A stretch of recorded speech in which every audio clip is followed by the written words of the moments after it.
welcome to Think About It. I'm Sylvia Henderson, your host, and I invite you to tune in, take what you see and hear, and, well, think about it. So today, we're going to have a really interesting conversation. My guest is Joyce Giola, and she identifies herself as, well, a management consultant and a professional speaker, and a clinical professor of innovation. We're going to talk about that a little bit more, but a celebrity futurist. So, Joyce, first of all, welcome to Think About It. It's great to be with you, Sylvia. Great to be with you. I have wanted to talk to you for quite a while about this, and because the world keeps changing on us, I'm even more intrigued with what you do. But first, because a lot of my audience probably doesn't know what this means, when you say you're a strategic business futurist, when I first heard you identify yourself as a futurist, I had these visions of the carnival fortune teller. A lot of people do, I can tell you that. So, of course, over time and through your Herman Trend report, and we're going to talk about that later too, I learned that there's real science and there's real research behind that goes into what you do. So explain more, what is a business futurist? Well, let me start with telling you what a futurist is. Okay. A futurist is someone who helps people make better decisions by knowing what's coming. And as a business futurist, I do that for businesses. Okay. A celebrity futurist means that I've been on TV, not only in the United States, not only on the Today Show, but on national television in New Zealand, as well as Ghana. Yeah, you are all over the world, and if anybody checks out your LinkedIn profile, they'll see that you have definitely are a world traveler. So how did you come to do this? I mean, what idea launched you into being a futurist, and how did you make those steps to being a respected one?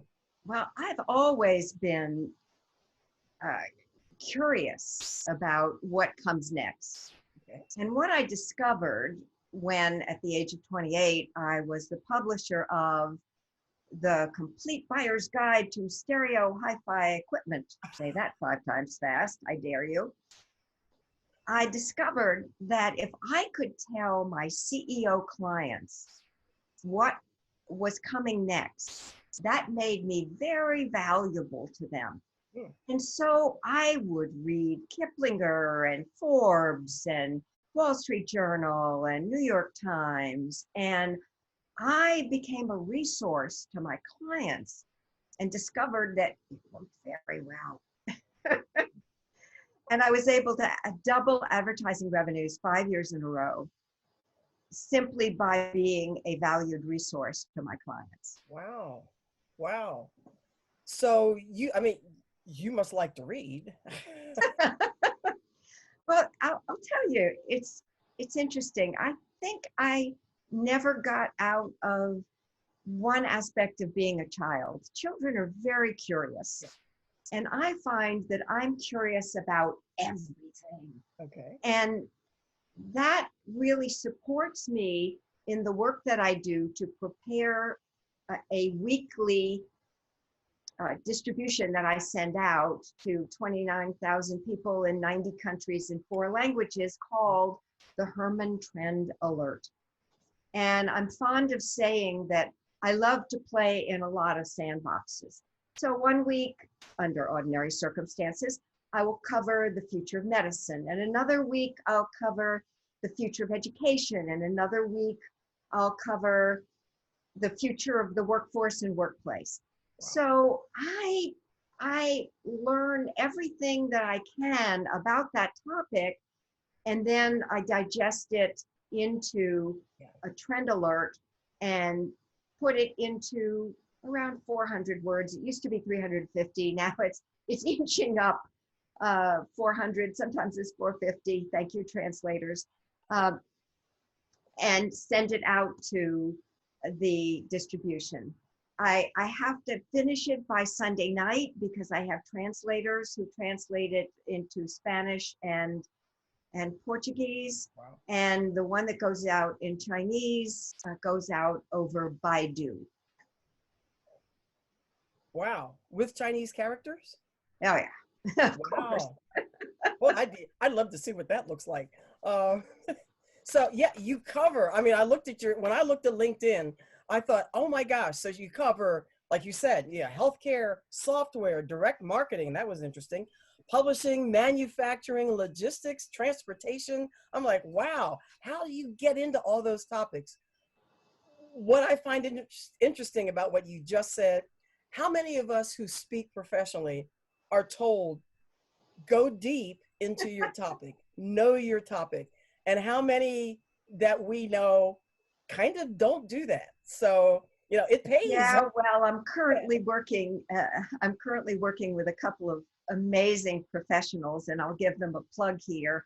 I'm working with Rhonda Schur on a LinkedIn profile, and I'm working with David Litwin to work on a website. And the three of us are working together, and they're saying to me, "So, what niche do you want to play in?" And they are really insistent that I choose one. And it's going to be really challenging for me because I'm so fascinated with all different industries. Yeah. Yeah. Yeah. Pick a lane, man. That's one of the hardest things when I first started speaking. Pick a lane. So long before the world encountered COVID-19, you've offered views into the future of life, both in the USA and globally. So talk about some of what you saw, I'll say, for the months and the years ahead before our global interruption. And you can talk for a few minutes on that one. Wow. Okay. So in other words, what had I forecast and how has that, and then we'll go to how has that changed? Yeah, yeah. And has that changed, or has just the rapidity of implementation changed? So No. Many things have changed. Okay. This will be a major dislocation of our economy, and therefore the workforce will come along. And that will affect how we live and how we interact, because that's kind of what we're focusing on now. So what's our life going to be like? And what did you see it going to be like even before? Shall we talk about before and after? Yeah. Let's do the before. So as a futurist, typically you look at what's happened in the past, what's happening now, and project out what might be happening into the future. I think that was forwards for you, right? Yeah. Well, yeah. I know, it's like the weatherman. You're not quite sure whether he's pointing that way or that way. Yeah. Well, as a professional speaker, I like to do it right because for our audiences, it's exactly the opposite from what it is for us. So, and sometimes some of the newscasters even get that wrong. Yes, they do.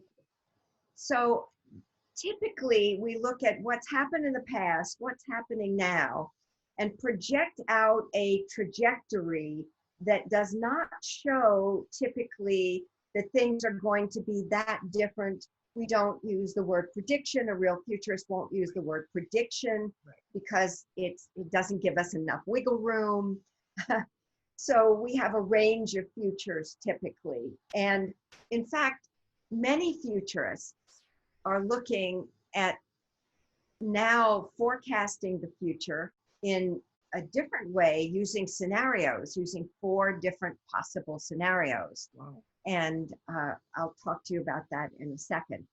But if we look at a normal trajectory at what we were seeing before January, before COVID started appearing, we were beginning to see some cracks in the economy, not so much in the United States, but certainly abroad. And from a global view, we're not alone anymore in the world.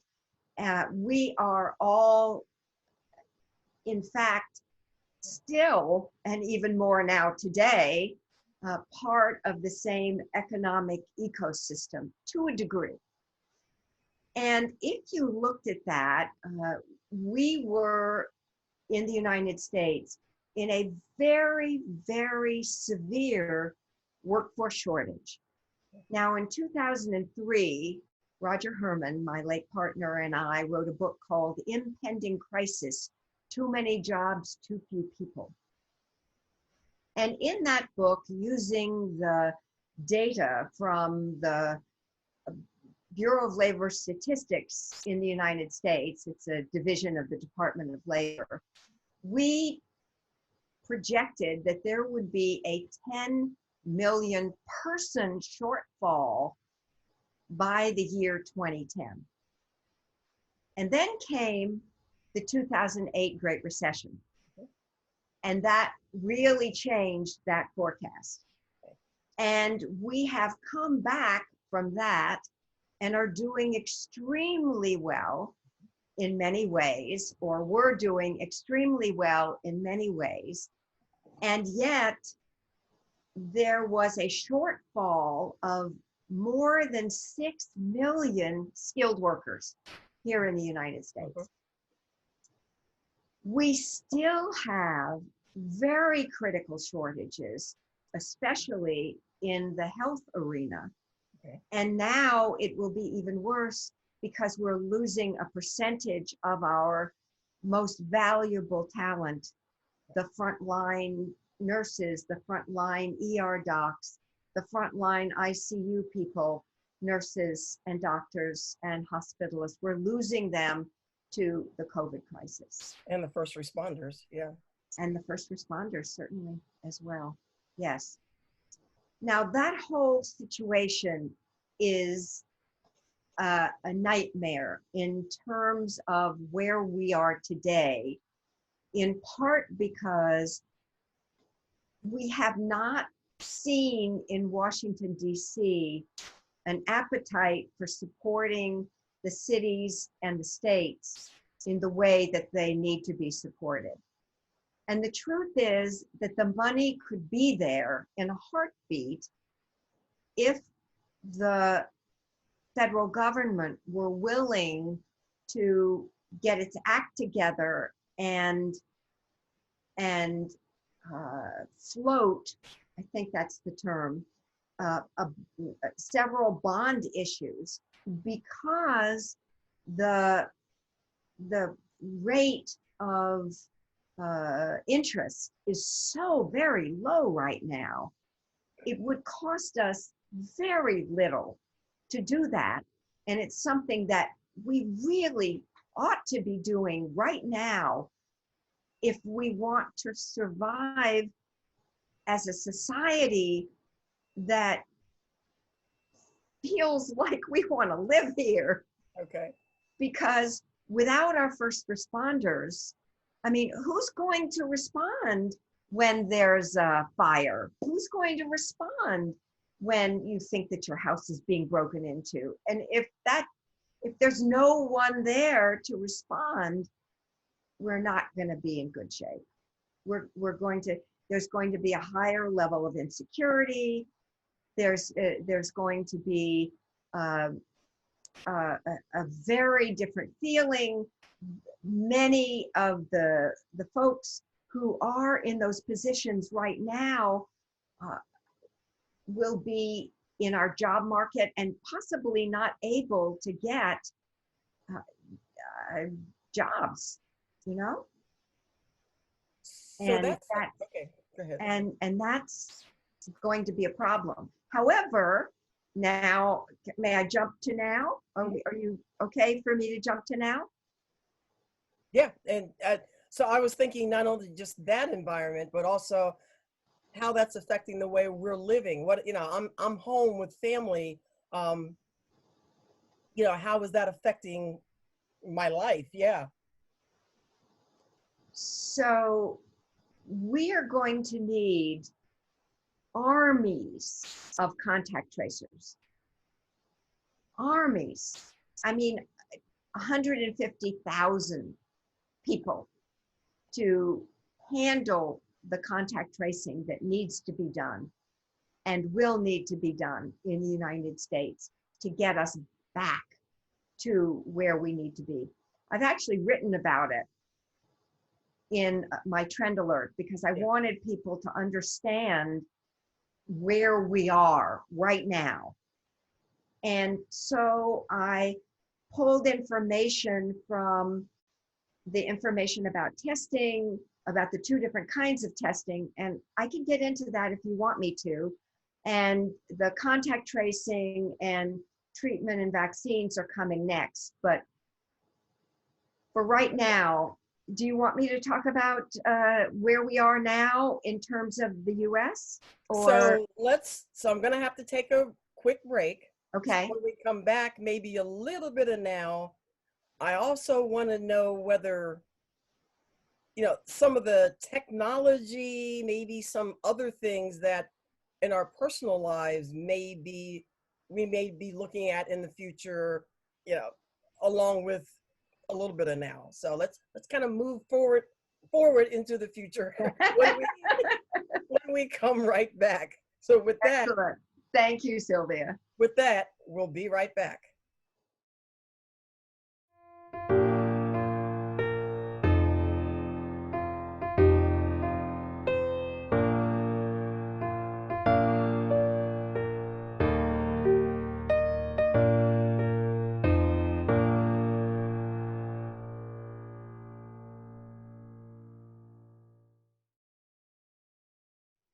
Hi, welcome back to Think About It after our break. And I'm still Sylvia Henderson, your host, and my guest is still Joyce Giola. So we're talking about, and Joyce is a futurist, and we already explained all that in the first part of the show. We're talking about kind of how our lives are being influenced now and moving forward, not just COVID-19, but even beyond that. So we were going to pick up on where we are now and know that the program is being recorded during the COVID time period. But we want to move past that and see what life's going to be like for us as we move forward. So Joyce, pick up where we left off. Where we left off was that I wrote one of my Herman Trend Alerts, and people can sign up at www.hermantrendalerts.com. Yeah. And I did it on getting back to business and what it would take for us to get back to business.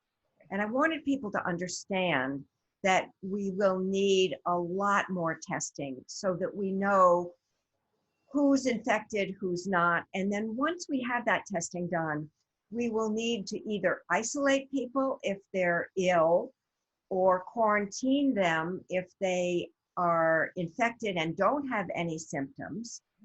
And and it seems at this point, at least 3 weeks, not 2, but 3 weeks, because it seems to be taking longer.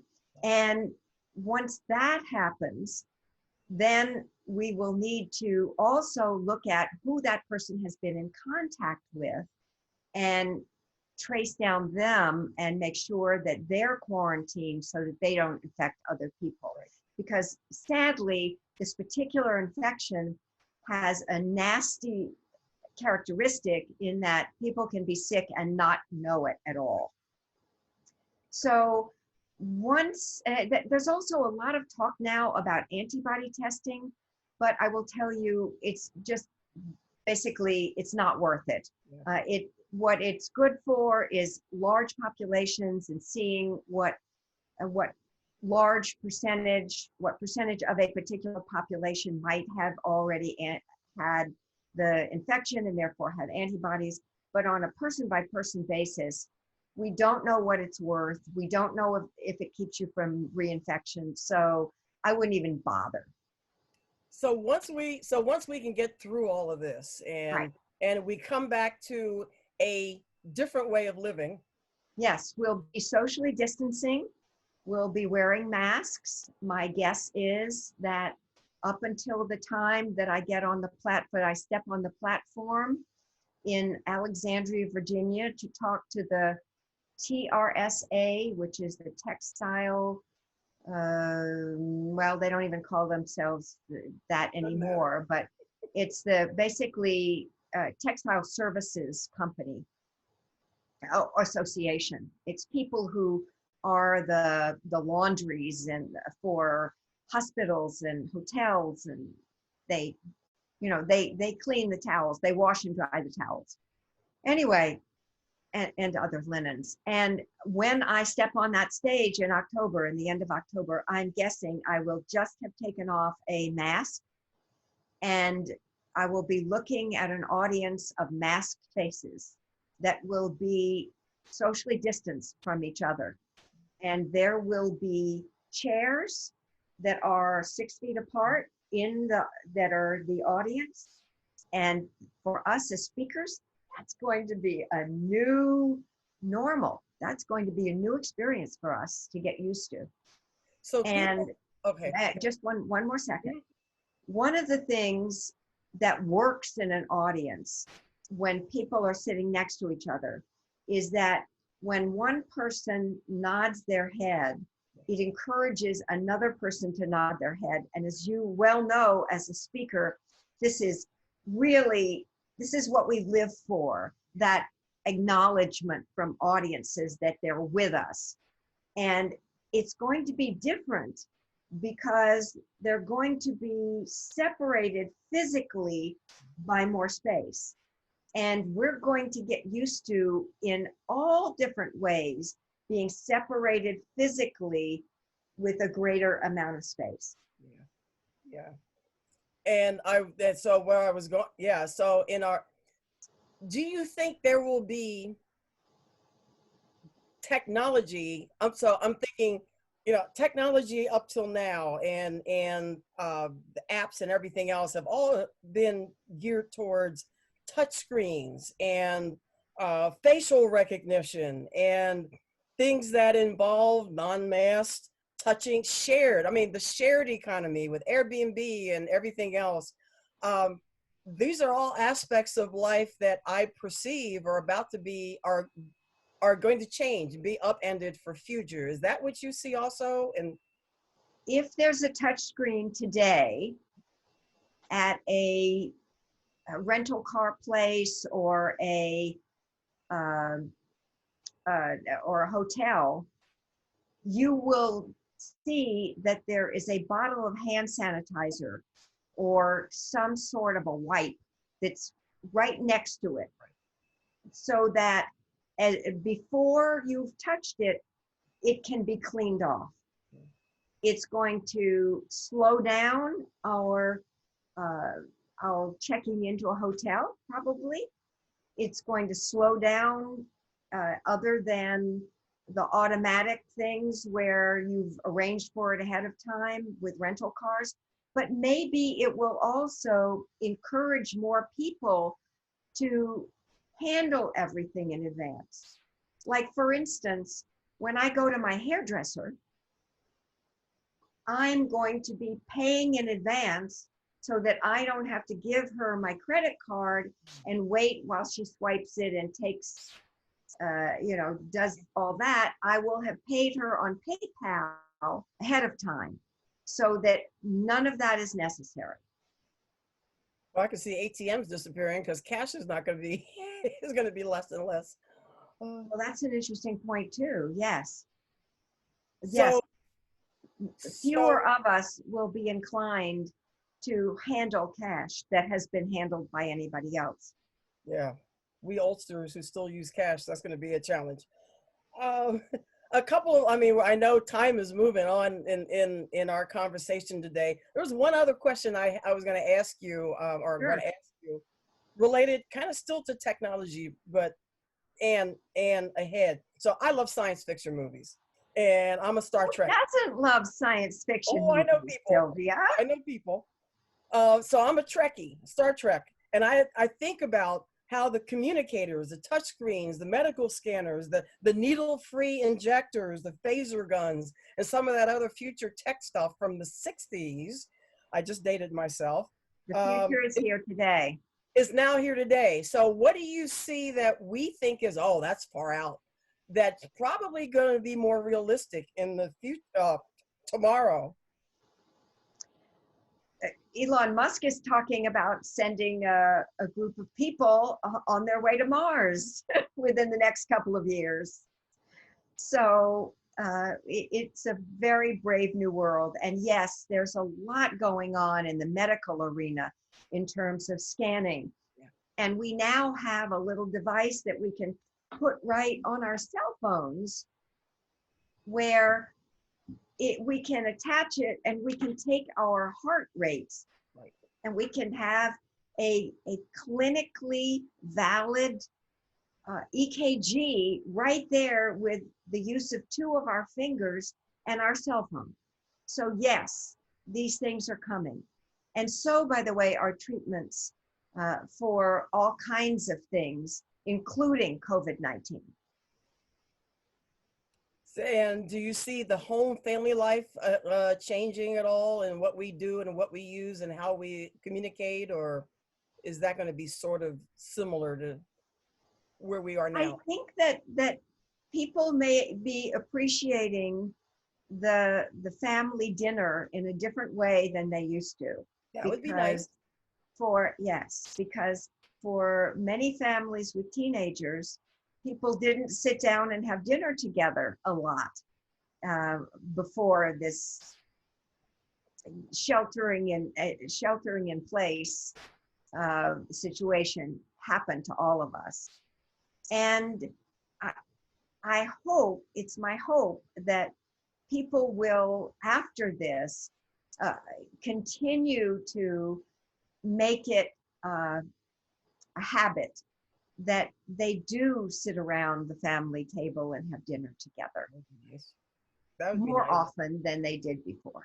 That's the irony of more screen time, but yet now we need more togetherness. So I know time's moving on. I want to make sure people know what you do for individuals. We know what you do for business, but what do you do to help individuals, maybe, or organizations that serve individuals, to help them move into the future, no matter what that may look like, and how do people reach you? So we have about a minute or so left. People can reach me on my website and at www.hermangroup.com, 1R, 1N, HERMANGROUP.com. Okay. And they can also send me an email, joyce@hermangroup.com. I definitely want them to get the Herman Trend Alert. Because you do it in English. And so I understand it every week. I'm like, really? So yeah, how do they I get see it as my job, for your audience's sake. I see it as my job to take sometimes complicated information and make it digestible by mere mortals. Help people to understand some very complicated information. And in fact, I was talking about what we needed to do right now to survive this COVID crisis individually, and that is take 200 milligrams of resveratrol, eat bioflavonoids to the degree that you can, and they are found in citrus fruits. Stay away from aspirin and acetaminophen.